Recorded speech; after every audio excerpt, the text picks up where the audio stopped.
Bom dia, povo de Deus. Graça e paz, amém?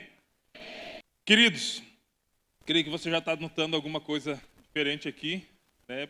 Principalmente na nossa decoração. Nós adotamos o estilo de decoração minimalista, então a gente já não faz tudo aquilo colorido, cheio de coisa. Mas do que é essa decoração? É por causa do quê? Por causa do quê? Natal. Então nós vamos começar uma série a respeito do Natal. Nós teremos aí 3 mensagens a respeito do Natal. E essa série, quem fez essa série, Deus deu essa série ao pastor Abe, 2018, 2019. E foi algo muito poderoso, muito esclarecedor, algo que a gente vai aprender muito. E até a respeito de alguns dogmas, algumas curiosidades, algumas polêmicas a respeito de tudo aquilo que se refere ao Natal, de algumas coisas que nós não fazemos, talvez por ignorância, de algumas coisas que a gente faz por ignorância, e de algumas coisas que a gente às vezes deixa de fazer porque acha que é pecado, mas nós vamos ver tudo isso nessas 3 mensagens. Então quero encorajar você, não falte nenhum culto. Na verdade, indiferente se há uma série ou não de mensagens, todo domingo é oportunidade de aprender, amém? Então vamos lá. O que é Natal? Esse é o tema da mensagem de hoje. O que é Natal? Alex, é aquilo que acontece dia 25. Mais ou menos isso. Natal, relativo a nascimento. Você já parou para pensar que, ou você tem algum conhecido que nasceu no dia 25, ou na véspera do dia 25, qual que é o nome dele? Né? Geralmente é natalino, né? Eu tenho um conhecido chamado Natalino, 2 na verdade. Lembra daquele meme? E aí, Natalina? Então, Natal é relativo a nascimento. Natalício, relativo ao dia do nascimento, onde ocorreu ou quando ocorreu o nascimento. E no caso nós vamos falar sobre o nascimento de quem? Do pastor Michel, que inclusive me deu essa incumbência, glória a Deus pela vida dele. Ore muito pela vida do seu pastor.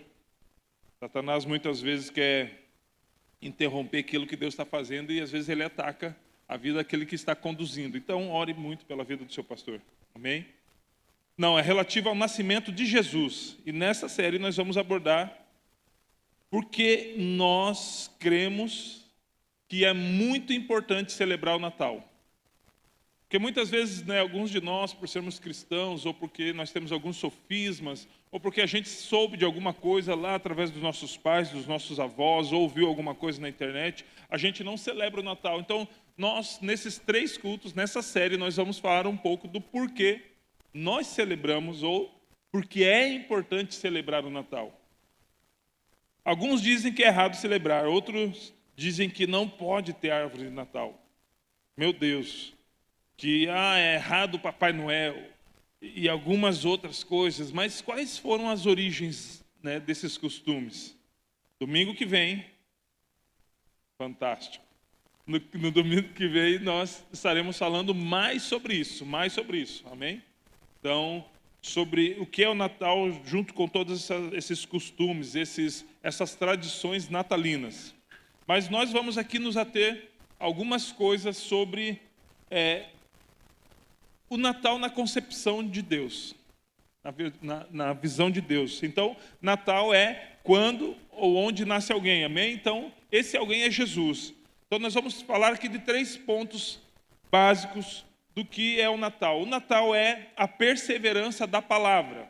O Natal é a perseverança da palavra. Deus criou o homem, deu ordens ao homem sobre a terra e conferiu ao homem a autoridade. Lembra que ele fala que é para ele dominar sobre todos os animais na terra, todos os animais nos céus, né? Todas as aves nos céus, todos os animais que estão no mar. Então, Deus criou o homem, colocou ele naquele jardim, no Éden, e entregou ao homem autoridade sobre a terra, amém? Todos vocês concordam com isso? Se você discordar, é só procurar o pastor David no final. Então, nós sabemos que Deus fez esse presente para o homem. Eu amo muito dizer isso, que Assim como o pai faz uma festa surpresa, ele prepara a festa e depois ele traz o seu filho àquela festa. Deus preparou a terra com tudo aquilo que Adão poderia amar e gostar. Quando Deus fez o linguado, o cação, ele já saberia que algumas pessoas gostariam de peixe. Então ele fez, né, principalmente a tilápia, ele falou, vou fazer para o Alex. Então Deus fez tudo aquilo ali, preparou todo aquele presente, toda a surpresa, e depois colocou o seu filho lá, Adão, né, e sua filha Eva, naquele lugar, quando tudo já estava pronto. Salmo de 116, 16 diz, não vai estar no slide, diz que os céus pertencem ao Senhor, mas a terra ele deu aos filhos dos homens. Então Deus criou os céus e a terra, mas ele deu aos filhos dos homens. Óbvio que a gente entende que na questão de domínio, de soberania, tudo pertence ao Senhor, amém? Mas ele entregou, ele deu. Deus deu a terra ao homem. Amém? Então, Salmos diz isso. Porém, quando Satanás engana Adão e a Eva, Satanás usurpa a autoridade que foi dada para Adão sobre a terra. Então, Deus criou os céus e a terra, planta o homem naquele lugar, no Éden, vislumbra ele com todas as coisas e dá autoridade para sujeitar, para cultivar, para lavrar aquela terra. Então, toda a autoridade sobre a terra foi dada ao homem. Porém, vindo Satanás no corpo da serpente, ele engana o homem. Devo dizer que ele começa pela mulher. Mas onde estava o homem que não estava protegendo a sua esposa? A ausência de sacerdócio permite que algumas coisas aconteçam de ruim. E a gente culpa muitas vezes a nossa esposa, só que muitas vezes nós não nos posicionamos. Então, Adão não estava posicionado, então Eva conversou com a serpente, foi enganado. Adão, né, por consequência, também foi enganado. E nisso, Satanás usurpa a autoridade que Adão recebeu de presente de Deus. Deus deu esse presente para Adão. Então, por que Deus não tomou essa autoridade que estava nas mãos de Satanás? Se você recebe um presente, eu recebo um presente, né, da Lauren. E ela já falou sushi, né? Não, mas é um presente, vamos dizer que não é perecível. E eu pego esse presente de quem? Meu, por quê? Porque a Lauren me entregou, me confiou, me deu esse presente. O que eu posso fazer com esse presente? O que eu quiser. Amém? Então eu pego esse presente que eu poderia usar para mim, para o meu benefício, para o benefício da minha família, e dou a outra pessoa. A Laura fica um pouco de cara com isso, fica um pouco chateada. E ela tem legalmente autorização ou autoridade para ir até essa pessoa e pegar esse presente? Não, porque não foi ela quem deu a essa pessoa, amém? Ela entregou para quem? Para mim. Então somente eu posso ir até essa pessoa e pegar esse presente, e resgatar esse presente. Então, por que Deus não tomou essa autoridade que estava nas mãos de Satanás? Porque Satanás tomou a autoridade, usurpou, na verdade ele enganou, ele não pega nada sem que haja legalidade. Satanás pôde pegar a autoridade das mãos de Satanás das mãos de Adão, é porque Adão deu legalidade a Satanás. Então ele enganou e entregou. Então Deus não pegou a autoridade que estava nas mãos de Satanás porque é ilegal, pois foi um homem que entregou. Então a gente entende que legitimamente Deus ele age por coisas legais. Deus não é ilegal. Até para salvar alguém.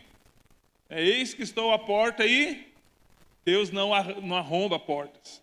Quem entra pela janela, como disse Jesus na parábola do bom pastor, é ladrão e salteador. O bom pastor ele entra pela porta. Mas quando aconteceu isso no Éden, olha o que Deus disse a Satanás. Gênesis capítulo 3, versículo 15. Quando aconteceu essa questão de ele entregar a sua autoridade, a autoridade que ele recebeu de Deus para Satanás, Deus vem e traz julgamento sobre isso. E ele vem e fala: porém, inimizade entre você e a mulher, entre a sua descendência, ele fala para a serpente, no caso, na verdade, ele fala para o próprio Satanás, e o descendente dela, este lhe ferirá a cabeça e você ferirá o seu calcanhar. Deus declara, Deus libera uma palavra e declara que colocaria inimizade entre a mulher e Satanás, que os dois iam se opor sempre. E quando fala de mulher, fala sobre aquela que dá luz, ou seja, aquela que traz muitas descendências, a ponto dele falar sobre a descendência sua, Satanás, e também do descendente dela, que aí está falando da maior oposição. Então Deus declara inimizade entre mulher e Satanás, entre a descendência de Satanás e a descendência daquela mulher. E ele traz algo aqui que a gente chama de artigo direto. Ele não fala entre os seus descendentes, Satanás, e um descendente dessa mulher, como se fosse qualquer um que pudesse vir nascer. Ele não usa um artigo indireto quando ele fala um, ele fala o, que artigo direto, ele aponta para um local. É a palavra de Deus que começa a atravessar os séculos, apontando para alguém que seria o arquirrival de Satanás. Então, quando ela fala o, ela declara alguém específico. E quando ela fala alguém específico, ela fala também, como ele está apontando para o futuro e usando algo no singular, o descendente, ele está apontando para alguém que ainda não havia nascido. E quando ela nascesse, aconteceria o quê? O Natal de alguém. Quando você nasceu, aconteceu o seu Natal. Mas o Natal não foi de alguém em comum. Não foi de uma qualquer pessoa, não foi um artigo indireto que foi usado aqui, foi um artigo direto, foi apontando para o descendente, uma pessoa específica, a saber, Deus estava apontando para Jesus, e colocarei inimizade entre você e Jesus. E a Bíblia que usa a palavra ferir, mas no original do hebraico, temos uma das traduções que diz esmagar, e a Bíblia diz que o Deus de paz esmagará Satanás debaixo dos seus pés. Então, Deus já estava apontando, direcionando com uma palavra, apontando para Jesus, que aquele descendente poria fim, de uma vez por todas, no domínio e no poder e na autoridade de Satanás. É isso que ele fala. Por isso que a Bíblia diz, em Isaías, e um menino se nos nasceu, e um filho se nos deu, e o principado está sobre os seus ombros. Então a Bíblia aponta para o Natal, querido. E não estou falando do Natal que nós vamos falar aqui no dia 25, que a gente vai comemorar no dia 25, até porque não existe uma data exata. Alguns estudiosos desde a igreja primitiva já estavam, desde a igreja primitiva não, porque já havia 40, 50, 60 anos, quando a igreja primitiva teve seu boom, mas o que acontece? O hebreu, ele não tem tanto costume de celebrar o seu nascimento. Ele costuma lembrar muito mais da data de morte, que aponta para o legado, aquilo que um homem deixa depois de construir a sua vida, do que quando ele nasce. Então, quando a igreja, principalmente a segunda geração da igreja primitiva, que já diz da terceira ou quarta geração dos discípulos de Jesus, eles estavam procurando entender quando Jesus teria nascido, eles não encontraram um registro. Por quê? Porque o judeu antigo ele não comemora aniversário. Nós temos outras religiões, inclusive no Brasil, de matriz judaica, que não comemoram aniversário. Eles apontam muito mais para o dia de quando essa pessoa deixa a terra do que quando ela chega até a terra. Então não houveram registros, e eles começaram a estudar muito, entenderam que talvez chegasse a ideia de que fosse entre dia 20 de dezembro até 20 do último mês, né? Até porque o calendário deles é um pouco diferente do nosso, até o dia 6 ou 10 do começo do primeiro mês. Então, eles entenderam que apontaram para uma data. Alex, nós reverenciamos o dia? Não, queridos, nós celebramos o nascimento. É muito diferente. Por isso que nós entendemos que é importante, sim, celebrar o Natal, não apenas num dia, que talvez comercialmente tomaram conta disso, mas não é porque tomaram conta de uma forma comercial, de uma forma até pejorativa na questão do Natal, da Páscoa, que a gente vai deixar de comemorar. Eu não comemoro o Natal comercial. Eu não comemoro o Natal das vendas. Eu comemoro o nascimento do meu Salvador, do meu Senhor, daquele que esmagou a cabeça de Satanás. Então eu preciso entender que, indiferente do que o mundo pensa a respeito do Natal, para mim tem um símbolo e um significado muito grande. Nasceu um menino, se nos nasceu. Um filho se nos deu. Esse é o meu Natal. Esse é o nosso Natal, querido. Amém? Amém? Entendendo o quadro do mundo espiritual, Deus deu autoridade a Adão que por sua vez entregou a Satanás. Como efeito legal, Deus não toma a autoridade de Satanás, pois não foi Deus quem entregou para ele. Deus não tem negócio com o cão. Então, com base nisso, existem dois segredos a respeito de tudo isso que Deus começou a escrever a partir de Gênesis. O primeiro, segredo sobre como resgatar essa autoridade. Tinha que ser um homem. Por quê? Porque foi um homem que entregou essa autoridade. Foi Adão, homem que entregou essa autoridade. Então tinha que ser um homem, ainda que não fosse Adão, mas tinha que ser sua descendência que pudesse resgatar essa autoridade. Segundo segredo, tinha que ser um homem perfeito. E aí complicou, porque exatamente o fato de ter entregue essa autoridade contaminou o homem com o pecado. Então, não existia mais ninguém perfeito. Não tinha como ter alguém perfeito, porque a desobediência aconteceu e entrou o pecado no mundo. Então, todo homem da linhagem de Adão nasceria com pecado. Então, por isso, Satanás estava um pouco tranquilo, um pouco folgado, porque não existia homem perfeito. Então, ninguém poderia pagar essa dívida do pecado e resgatar a autoridade. Então, a partir daí, Deus sempre declarou, sempre deixou uma palavra. Todas as coisas, querido, foram criadas pelo poder da palavra. Porém, Satanás, conhecendo Deus, sabendo que Deus não é homem para que minta, nem filho do homem para que se arrependa, ele sabia que se Deus disse que nasceria o filho de uma mulher, que nasceria o descendente que esmagaria sua cabeça, ele iria se opor toda a sua vida, ele ia usar toda a sua força para que isso não acontecesse, para que ele não perdesse a autoridade que ele tinha de uma forma tão gentil e honesta conquistado de Adão. Uma forma tão negativa, na verdade, de ter conquistado de Adão. Então, ele com certeza ele iria se opor a isso. Ele iria se opor a isso. Por quê? Porque ele sabia que Deus, havendo falado, faria de tudo para cumprir. Se existe alguém que faz de tudo para cumprir a sua palavra, e todas as coisas cooperam para isso, esse homem é Deus. Então, a partir daí, desta palavra, Deus sempre apontava e criava tudo a partir da sua palavra. Ele começava a tocar as gerações com a sua palavra. Satanás passa então a tentar impedir os planos de Deus, lutando contra todo homem que buscava a santidade, para que não houvesse um descendente santo. Quando nós falamos sobre ser santo, queridos, nós não estamos falando sobre produzir santidade. Nós estamos falando a partir de nós mesmos, a partir da nossa natureza, a partir da nossa habilidade. Nós estamos falando de um resultado de uma vida, de uma caminhada, de uma intimidade com Deus. E Deus vindo até nós, Ele nos santifica. Então esse é o parâmetro de ser santo no contexto bíblico. É a única forma.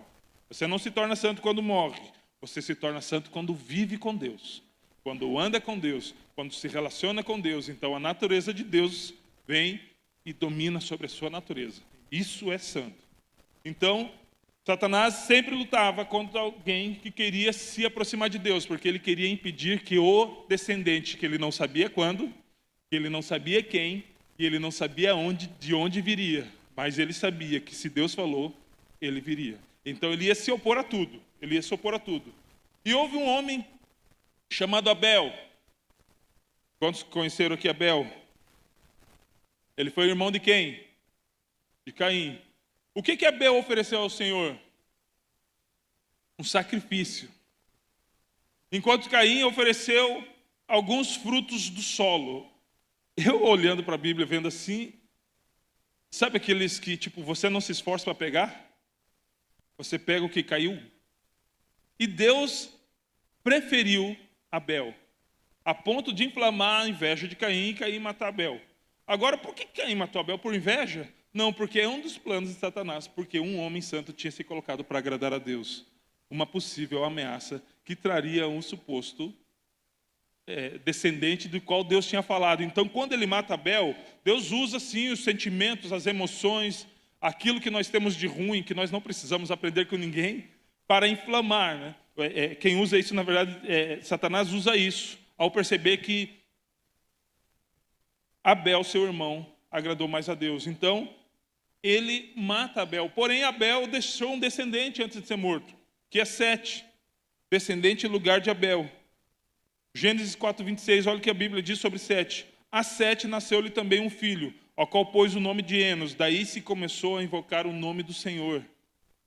Então daí começou a se fazer conhecido o ato de adoração, mas as pessoas já se aproximavam de Deus, a ponto de que Abel tinha feito um sacrifício, uma adoração, um ato de invocar o nome do Senhor. Então, olha como a descendência de Abel começa também a se aproximar de Deus. Olha como o seu exemplo, pai e mãe, influencia o seu filho. Então, nasceu Enos, filho de Sete, que é filho de Abel. E daí começou a invocar o nome do Senhor.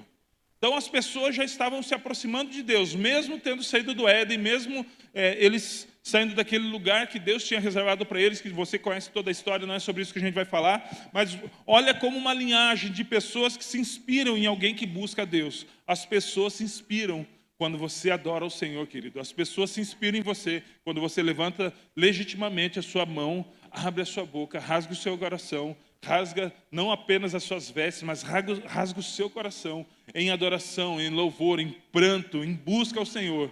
Isso inspira pessoas a fazer o mesmo.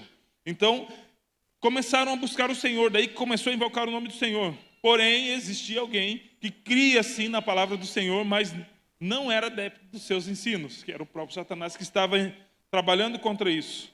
E parece que o propósito começou a ser frustrado. Olha o que diz em Gênesis capítulo 6, versículo 2. O pessoal vê o horário aqui. Está tudo certo. Gênesis capítulo 6, versículo 2. Vendo os filhos de Deus que as filhas dos homens eram formosas, tomaram para si mulheres, as que entre todas mais lhe agradaram. Então disse o Senhor: o meu espírito não agirá para sempre no homem, pois ele é carnal, e seus dias serão 120 anos. Deus reduz os dias deles, que eram muito mais, chegava a 400, 500 anos, até mais do que isso, né? Matusalém viveu 969 anos. Mas olha o que acontece, muitos estudiosos, muitos pastores, muitas pessoas dizem que os filhos dos homens, dos filhos de Deus aqui, representam os anjos. Mas a Bíblia nos ensina que os anjos, eles são assexuados, eles não são distinguidos entre homem e mulher, tem desejo carnal. Então a Bíblia se contradiria se os anjos vissem que a filha dos homens eram formosas e tomaram para si mulheres e se casassem com ela. Então, quem são os filhos de Deus? São aquelas pessoas que estavam buscando a Deus. Que a gente vê, falando anteriormente, Abel, seu filho Sete, seu filho Enos, e mais algumas pessoas que vinham sendo inspiradas a buscar a Deus no teu relacionamento. Então, nós entendemos que, na verdade, os filhos de Deus são pessoas que andavam com Deus. E eles viram as filhas dos homens, que eram pessoas que não caminhavam com Deus, descendentes dessas pessoas que não caminhavam com Deus, e viram que eram formosas e tomaram para si mulheres. E dá para a gente tomar uma lição bem básica aqui. Eles olharam apenas a superfície, eles olharam apenas aquilo que se deteriora com o tempo, mas eles não olharam aquilo que deveria ser incorruptível, que é o seu caráter, que é o seu propósito. E nós sempre temos a dizer que o quê? Que Deus não une pessoas, Ele une o quê? Só que eles aqui estavam interessados apenas nas pessoas, na verdade, apenas na fachada das pessoas. Eles acabaram perdendo o interesse pelo propósito. E parecia que tudo estava indo de mal a pior.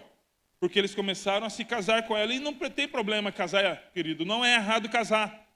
Somente você que está aí na fila, né, no bonde do desespero. Você que está aí querendo casar. Não é errado casar. Ruim é casar errado. E como casar certo? Casa-se por propósito, porque Deus une propósito. Porque quando casa fora do propósito, a gente vê muito sofrimento, querido. Nós somos uma igreja que caminha perto, e caminhar de perto a gente vê muito sofrimento. Por quê? Porque pessoas escolheram somente segundo a aparência, não segundo os valores. Talvez escolheram segundo o preço, mas não segundo valores, que é o depósito de Deus dentro de nós. Então, nós precisamos entender que não é errado casar. Eles passaram a casar, né, com essas filhas dos homens, de homens que não conheciam a Deus, que não queriam conhecer a Deus. Nessa bagunça toda dos filhos de Deus, casando com as filhas dos homens, eles começaram a se esquecer de Deus. Eles começaram a se esquecer do Senhor.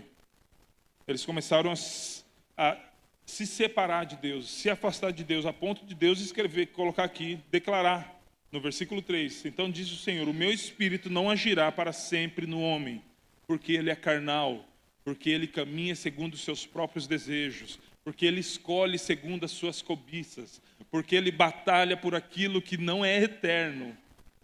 Alex, é errado batalhar pelas coisas daqui? Não estou falando isso, mas quando os nossos olhos estão somente voltados para as coisas daqui, nós esquecemos das coisas de lá. E é isso que Deus está falando, porque os homens passaram a olhar somente as coisas daqui. Mas, e graças a Deus sempre tem um mas, graças a Deus pelo mas, queridos, graças a Deus pelo mas. Mas Deus encontrou um homem, pois havia uma palavra, e Deus não é homem para que minta. Enquanto houver uma palavra de Deus, Ele vai prover uma forma dessa palavra acontecer. Tenha certeza disso. Enquanto houver uma palavra, uma declaração de Deus, Ele vai prover uma forma disso acontecer. E Deus encontrou a Noé. Nessa bagunça toda, nesse mundo que estava pervertido. Naquela época já estava. Você acha isso ruim? Naquela época também estava ruim. Eu não sei se Jesus não voltar daqui a 50 anos, como é que vai estar. Então, ore muito pelos seus filhos. Então, no mundo pervertido, naquela época, Deus encontrou um coração de um homem que estava voltado para ele. Esse homem era Noé. E Noé teve todo aquele contexto que você conhece. De Noé veio alguns filhos, Sem, Cã e Jafé. Só que Sem foi um filho que Deus se agradou. Desse nome Sem vem a palavra semita. E se você conhece, principalmente dos nazistas, eles são chamados de antissemitas. Pessoas que são contra, ou que lutam contra aqueles que vieram da descendência de Noé, que são os judeus. Então, de Noé veio Sem. De Sem veio alguém que talvez você conheça, não sei. De Sem nasceu Abraão. E a partir de Abraão, Deus começa a liberar mais palavras ainda. Deus já tinha liberado palavras sobre Noé, Deus já tinha liberado palavras sobre Sem, sobre outros homens antes, mas sobre Abraão, Deus também lança uma palavra. E ele diz: Abraão, em ti todas as famílias da terra serão abençoadas. Deus libera uma palavra sobre Abraão, e essa palavra de Abraão sobre Abraão começa a acontecer. Em ti serão benditas todas as famílias da terra. Gálatas 3,16 diz: ora, as promessas foram feitas a Abraão e ao seu descendente. Lembra da palavra de Deus dita lá a Eva e a serpente? Seus descendentes, serpente, mas quanto à mulher, o descendente. E aqui em Gálatas, ora, as promessas foram feitas a Abraão e ao seu descendente. Não diz e aos descendentes, como falando de muitos, porém como falando de um só, e o seu descendente, que é Cristo. Aleluia. Então a Bíblia já apontou, já fechou aqui todo o pacote dizendo aquilo que estamos falando sobre Abraão. E de Abraão nasce Isaac. E quem é Isaac? Filho da promessa. Abraão tenta dar do jeitinho óbvio, né? Nasce um outro camarada. Mas o filho da promessa, daquela promessa que Deus liberou sobre Abraão, nasce Isaac, que é o filho da promessa. De Isaac nasce 2 filhos, mas nasce Jacó, a quem Deus diz: esse eu amei. Ele até se agradava de Esaú, mas sobre Jacó ele disse: esse eu amei. De Jacó nasce Judá, e quem Judá é? O cetro. É aquele que representa a justiça. E da descendência de Judá veio Davi. E Davi, querido, eu não sei você, mas o meu personagem histórico do Antigo Testamento, são 2, estou dividindo, ainda estou fazendo um quiz comigo mesmo, para saber quem que eu vou escolher entre Davi e Moisés. Mas de Judá vem Davi. E sobre Davi vem uma palavra que é: um dia o seu descendente se sentará no trono para sempre. A descendência de Davi. E quem que é a descendência de Davi, querido? Jesus, mas a gente, se você for lá para Mateus, aqueles primeiros capítulos que ninguém gosta de ler, 14, 14, 14, as gerações, e você vai ver que muitos desses nomes se encontrarão lá. Então, se nós olharmos sobre quem é a descendência de Davi, Lucas capítulo 1, versículo 26, nós vamos ler do 26 ao 35. No 6º mês, o anjo Gabriel foi enviado por Deus a uma cidade da Galileia chamada Nazaré, a uma virgem que estava comprometida a casar com um homem da casa de... Qual é a parte... a gente sabe que nessa concepção houve uma parte humana que recebeu, que foi Maria, e a parte divina, que foi do Espírito Santo.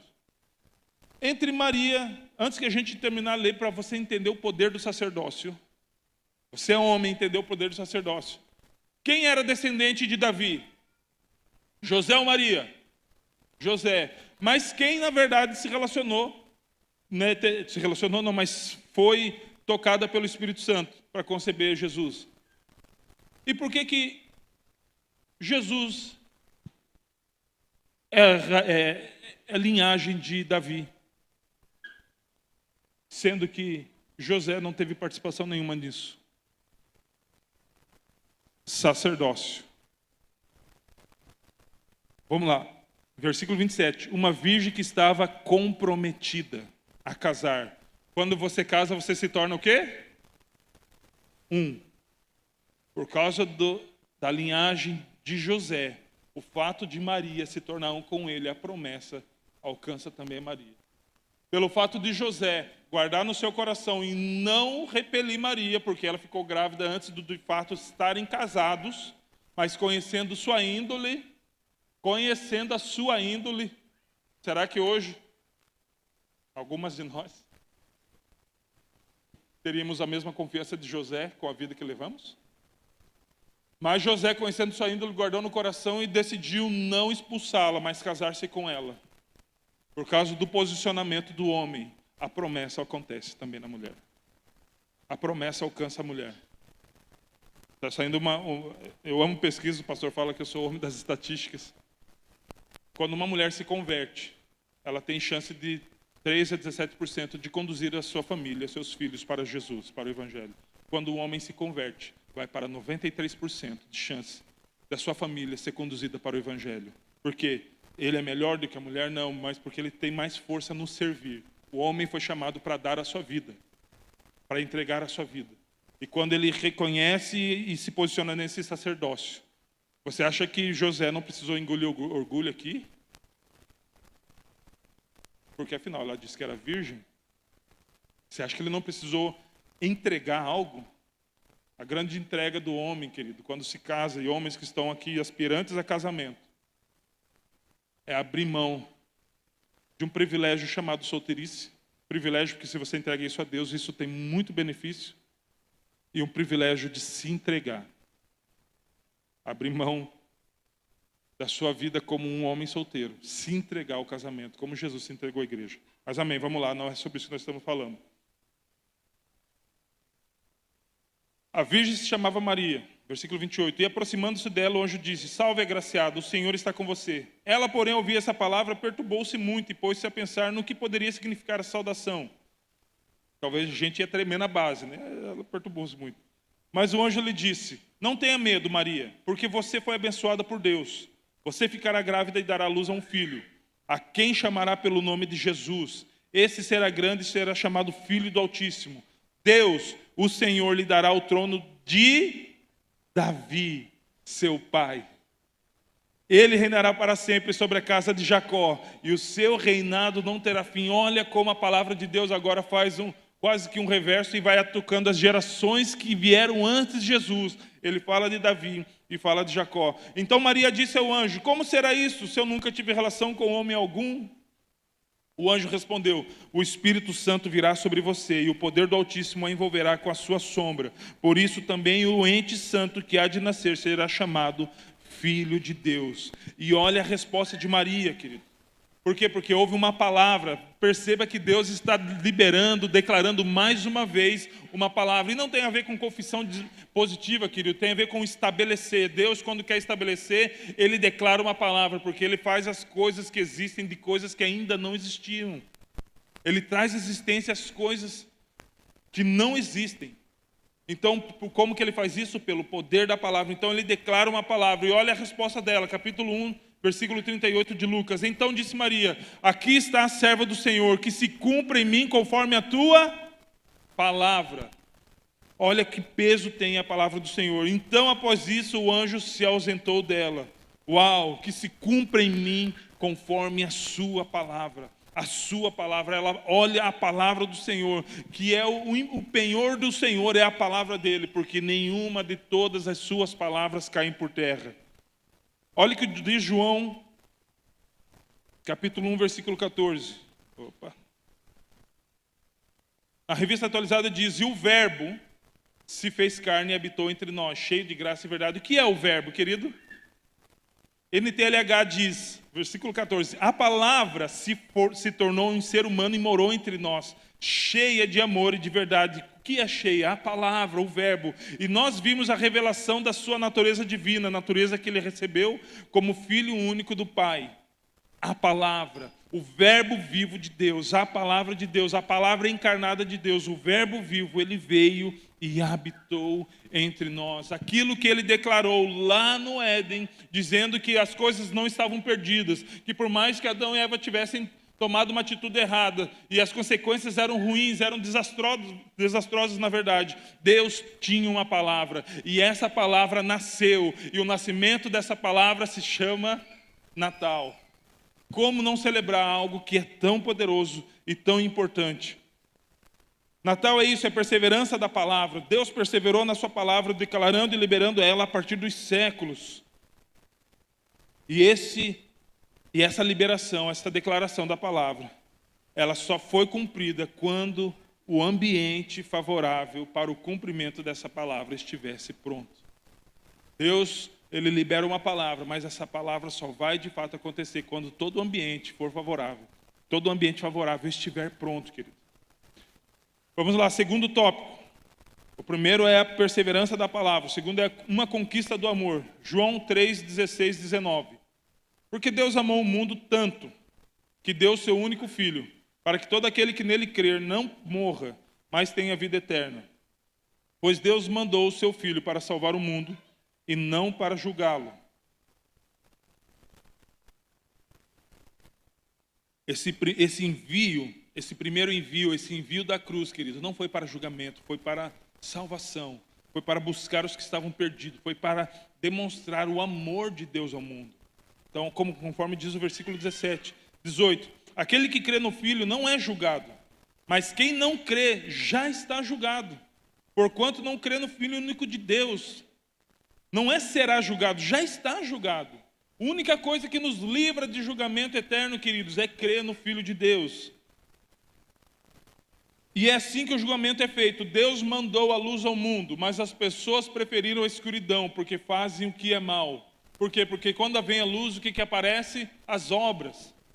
Só que pelo fato de nós sermos pecadores, quando vem a luz do mundo, quando vem a luz do Senhor sobre nós que estamos no mundo, as nossas obras aparecem. Só que quando nós nos arrependemos e queremos, a partir de Jesus, manifestar boas obras, nós não somos salvos por causa das nossas boas obras, querido. Isso foi a indignação de Lutero, pregando as 95 teses, que o justo viverá pela fé, a justificação não vem por obras.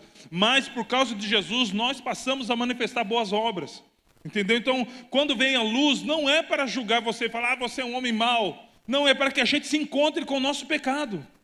Porque quando o homem se encontra com o seu pecado, ele tem a decisão de continuar a fazê-lo ou ser redimido pelo sangue daquele que foi derramado na cruz, daquele que foi morto na cruz, pelos nossos pecados. Então, se nós amamos a escuridão, é porque nós não queremos que as nossas obras sejam reveladas. Porque, Deus mandou a luz ao mundo, mas as pessoas preferiram a escuridão, porque fazem o que é mal. Porém, aquele que ama a luz, ele expõe as suas obras. Ele não deixa nada em oculto, querido. Mas a pessoa que crê no Filho não será julgada. Mas não apenas crer. Como assim? João capítulo 1, versículo 12. Porque, Alex, eu também creio em Jesus. Eu também creio em Jesus. Também sou filho de Deus. Essa é a máxima no mundo. Também sou filho de Deus. Também creio em Jesus. João capítulo 1, versículo 12. Mas a todos quanto receberam, deu-lhes o poder de serem feitos filhos de Deus, a saber, aos que creem no seu nome. Além de crer, você precisa receber. Quando você vai receber alguém tão importante na sua casa, você deixa a casa do mesmo jeito? Você arruma. Você arruma a casa. Então, quando você recebe alguém, você não é mais o mesmo. Então, não é apenas crer, porque até Satanás crê em Deus e se estremece todo de medo, de temor, seja lá qual for o motivo. Então, ele também crê. Agora, além de crer, precisamos receber. Nós precisamos receber, nós precisamos crer em Jesus, mas receber Ele em nossa vida, receber Ele em nosso coração, entregar a nossa vida a Ele. E por que o Natal é uma conquista do amor? A Bíblia mostra que a conquista do amor será manifestada através de um grande avivamento. E essa é a conquista do amor, porque Lá em Apocalipse vai dizer que Jesus, né, que ele comprou para Deus e Pai homens de toda a língua, de toda a nação, de toda a tribo. A Bíblia também diz sobre Jesus, diante de Jesus todo joelho se dobrará e confessará que ele é o Filho de Deus. Então essa é a conquista do amor, por quê? Porque antes estávamos caminhando para o império das trevas, estávamos caminhando no império das trevas, mas ele veio e nos resgatou para o reino do Filho do seu amor. Então o Natal também é a conquista do amor, porque ele nasceu, nós temos esperança de sermos salvos, fomos adotados e temos um novo nome, porque ele nasceu. Então o Natal também significa conquista do amor, porque ele nos comprou para si mesmo. Ele nos comprou para si mesmo. Então o Natal é perseverança da palavra, conquista do amor, e terceiro, o Natal também é um desafio de fé. Mateus 28, 19. Parte A do versículo. Quando Jesus ressuscita, ele diz... Perdão, é 18, mas eu sei que não está aí. Mas pode deixar aí que a gente já vai ler isso. Versículo 18, Jesus diz, quando ele ressuscita, ele aparece entre os seus discípulos, já ressuscitado ele diz... Isso aqui para a gente é lição de casa, principalmente se você é discipulador. Se é líder, não pode esquecer. O que Jesus diz em Mateus 28, 18? É-me dada toda a autoridade no céu e na terra. É-me dada toda a autoridade no céu e na terra. Lembra aquela autoridade que foi entregue para Satanás por Adão? Agora Jesus morre pelos nossos pecados, paga a nossa dívida com o Satanás, que é o pecado. Morre, que é a punição pelos pecados, porque o salário do pecado é a morte. Ressuscita, porque ele não tem vida, ele é a vida. Então a morte não pôde segurá-lo, ele ressuscita. E quando ele chega no meio dos seus discípulos, ele diz: ei, sabe a autoridade que Adão entregou a Satanás? Sabe o domínio, a autoridade que ele recebeu de Deus entregou a Satanás agora? Toda autoridade me foi dada nos céus e na terra. Toda autoridade me foi dada. Jesus resgata a autoridade que o homem tinha entregue a Satanás. Por quê? Porque Jesus se fez homem. A palavra se encarnou numa pessoa. Ele é o verbo vivo. Então Jesus diz: toda a autoridade que foi perdida um dia, eu resgatei. Foi-me dada nos céus e na terra. Aleluia. E ele vem para esse versículo. Portanto, com base nessa autoridade, com base nesse poder, vão e façam discípulos de todas as nações. Ele diz que ele compartilha do poder, da autoridade que ele recebeu contigo, querido. Com você, conosco, nós, aonde ele compartilha isso? Lá no Gênesis, ele compartilhou isso no Éden. Hoje, Deus, através de Jesus, compartilha isso na igreja. Você tem autoridade no nome de Jesus. Lucas 10, 19 não vai estar aí, mas ele diz: eis que vos dei autoridade para pisar sobre serpentes e escorpiões. Deus, sob seu Filho Jesus, traz toda a autoridade que foi perdida e delega novamente àqueles que creem no Senhor. E através de você, querido, que todo mundo pode ser discipulado, que todo mundo pode saber do nascimento, vida, morte e ressurreição de Jesus. Você foi escolhido para fazer parte do desafio de levar o amor de Jesus. Por isso nasceu a nossa Paz Guaratuba, querido. Por isso nós estamos aqui, para fazer o nome de Jesus conhecido. Por isso que está acontecendo esse grande poder na sua vida e através da sua vida. Se você conversar com as pessoas, pergunte para os líderes de célula, para as pessoas que estão com crachá, são os voluntários. Existe algum milagre? Tem algum testemunho? Muitos testemunhos estão acontecendo, muitas coisas estão acontecendo, conversões, pessoas sendo transformadas, curas estão acontecendo, mas o mais importante, pessoas estão sendo resgatadas, porque o Natal também é a conquista do amor às pessoas, porque um menino nasceu e um filho se nos deu. Então essas pessoas estão sendo alcançadas para Jesus, maior do que um casamento restaurado, maior do que uma cura que estava desenganada diante dos médicos, maior do que qualquer restauração financeira. Uma vida que recebe a Jesus tem a sua eternidade mudada. Isso vale mais do que qualquer coisa.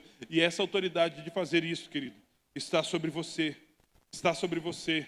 A nossa cidade pode sim ser totalmente impactada pelo poder de Deus. A nossa região litorânea pode sim ser totalmente alcançada. Nós, juntamente com outras boas igrejas, queridos, que pregam o verdadeiro evangelho, pode fazer acontecer isso. Eu estou muito feliz mesmo, porque nós somos os que nós queremos ser os que mais servem.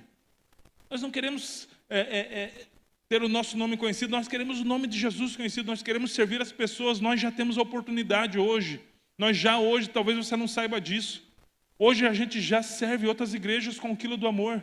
Sabe por que Deus está transbordando? E eu quero com isso motivar você a fazer isso cada vez mais. Porque outras igrejas que não têm esse mesmo, ainda não têm, eles vão ter em nome de Jesus, mas eles ainda não têm essa mesma predisposição que você tem, de trazer o seu quilo do amor, de a gente conseguir arrecadar. Sabe por que a gente arrecada muito? Não é apenas para encher, é para transbordar. Então outras igrejas estão sendo abençoadas, igrejas de fora da cidade, a gente está tendo o privilégio de servir eles através do quilo do amor.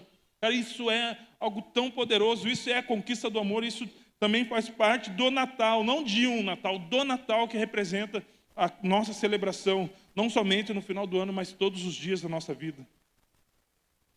Por isso que o nosso lema da igreja é: todo mundo discipulado. Está escrito bem pequeno ali na porta da igreja. E todo discípulo um líder compromissado. Compromissado com o que, Alex? Eu não sou ainda líder, você é líder, aquele que influencia. Você pode influenciar onde você trabalha, você influencia na sua casa, onde você estuda, na sua vizinhança. Você pode influenciar o que as pessoas a conhecerem aquele que nasceu para mudar os tempos de uma vez por todas. Esse é o papel da igreja, esse é o papel do corpo de Cristo, empoderar você. Você faz parte de um projeto glorioso, um desafio gigantesco, mas pela fé nós veremos isso manifestar. Nós vamos vencer esse desafio em nome de Jesus. Nós vamos ver não apenas escolas aqui de Guaratuba tendo drops, mas nós vamos ver escolas de outras cidades, os alunos se reunindo em oração, em adoração ao nome santo de Jesus, porque Ele nasceu e entregou a sua vida por nós. Como não fazer o mesmo de entregar a nossa vida por Ele? Aleluia. Capítulo 2, versículo 5. 2 Coríntios, na verdade, capítulo 5, perdão. Worship team, por gentileza. 2 Coríntios, capítulo 5, versículo 13 ao 15. Pois, se estamos loucos, é em favor de Deus. Se temos juízo, é em favor de vocês. Cara, olha o que a Bíblia diz, olha o que Paulo está escrevendo. Porque somos dominados pelo amor de Cristo. O amor que Cristo tem por nós, pois reconhecemos que um homem, Jesus Cristo, morreu por todos. O que quer dizer que todos tomam parte na sua morte. Ele morreu por todos para que os que vivem não vivam mais para si mesmos, mas vivam para aquele que morreu e foi ressuscitado para a salvação deles. Por quem você vive? Pelo que você vive? Se nós cremos em Cristo, todos nós temos parte na sua morte. Mas a Bíblia diz que aqueles que sofrem com Cristo serão glorificados com Ele. Então, se nós temos parte com a morte de Cristo, nós precisamos viver para Cristo. Viver para aquele que morreu e foi ressuscitado para a salvação deles. O quanto nós estamos entregando a nossa vida para que o nome dele seja glorificado. Eu quero voltar para João 1,12. Mas a todos quanto receberam, deu-lhes o poder de serem feitos filhos de Deus, a saber, aos que creem no seu nome. E esse é o nosso Natal, querido. É por isso que nós celebramos o Natal. Porque o Natal não diz respeito a uma data comercial. Diz respeito ao nosso Salvador, ao nosso Senhor, aquele que morreu por nós, aquele que nasceu para nos dar vida. E quando João 12 diz, mas a todos quanto receberam este que nasceu, Jesus, deu-lhes o poder de serem feitos filhos de Deus, a saber, os que creem no seu nome. Se coloque de pé, por gentileza.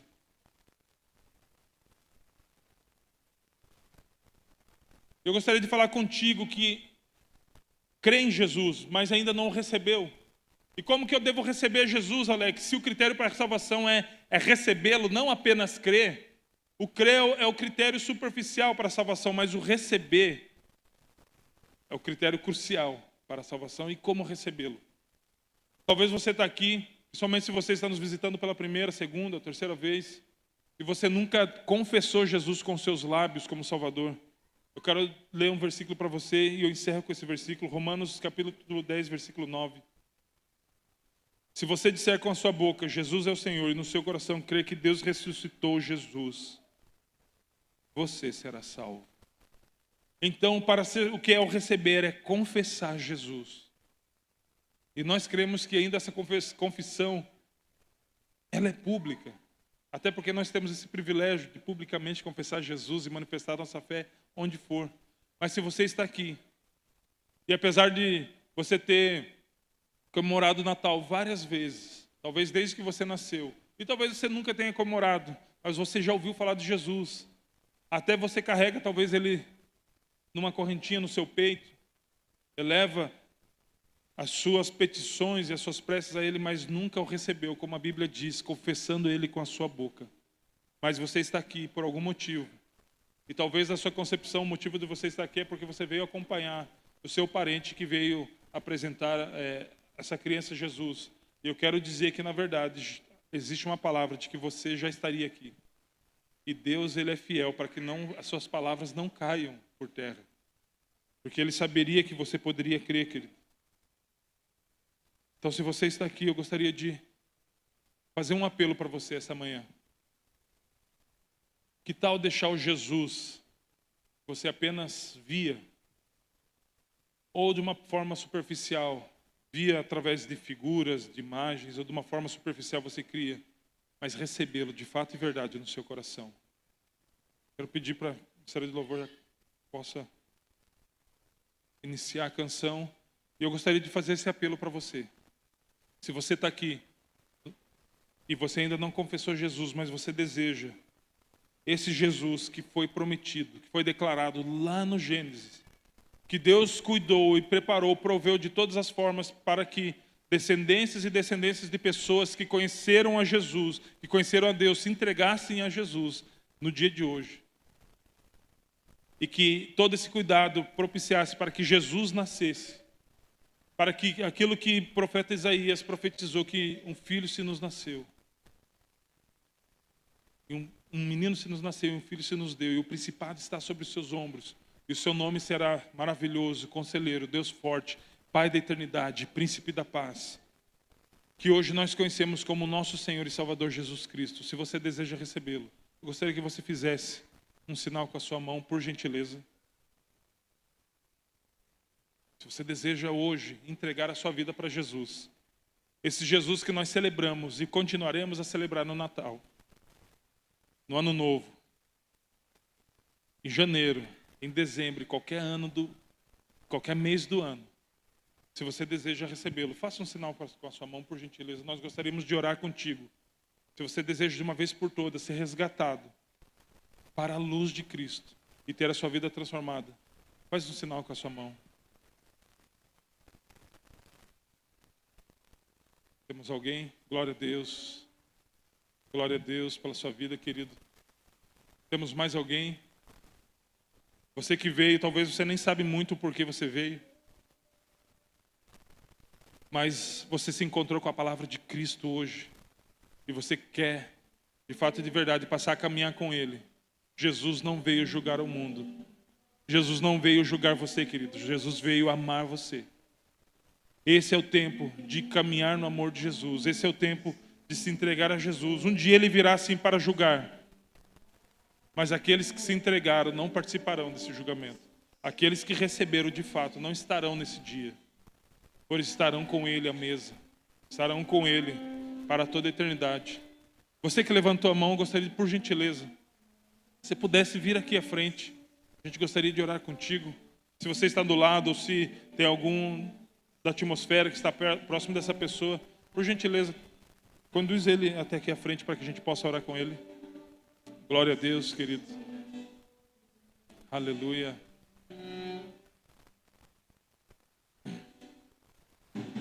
Temos mais alguém, queridos? Nós já estamos encerrando.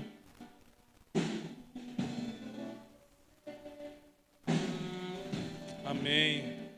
Jamil, puxa essas cadeiras do lado da câmera, faz um favor. Brilha. Isso, obrigadão. Sobre mim. Aleluia. Glória a Deus, querido. Se ele não tivesse nascido, isso não seria possível. Se ele não tivesse morrido, isso seria impossível.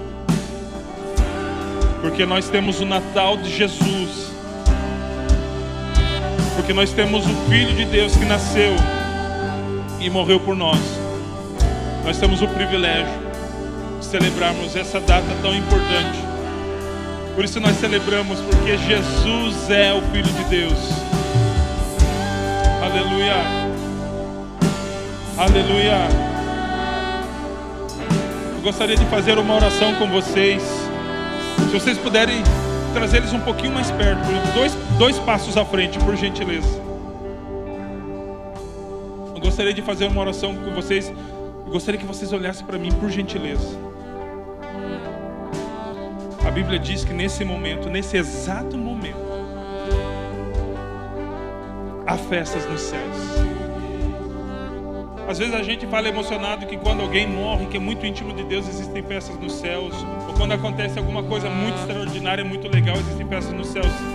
A Bíblia diz que existem festas nos céus quando um pecador se arrepende e se entrega a Jesus. Vocês estão promovendo agora, nesse exato momento, algo que está mudando a dinâmica dos céus nesse exato momento, porque vocês estão se arrependendo de uma vida sem Jesus. Aleluia, aleluia. Isso é um momento único, querido. Os céus, eles dão uma pausa na sua dinâmica comum para festejar, porque vocês estão fazendo a morte de Jesus valer a pena. Aleluia. Vocês podem orar comigo, por gentileza?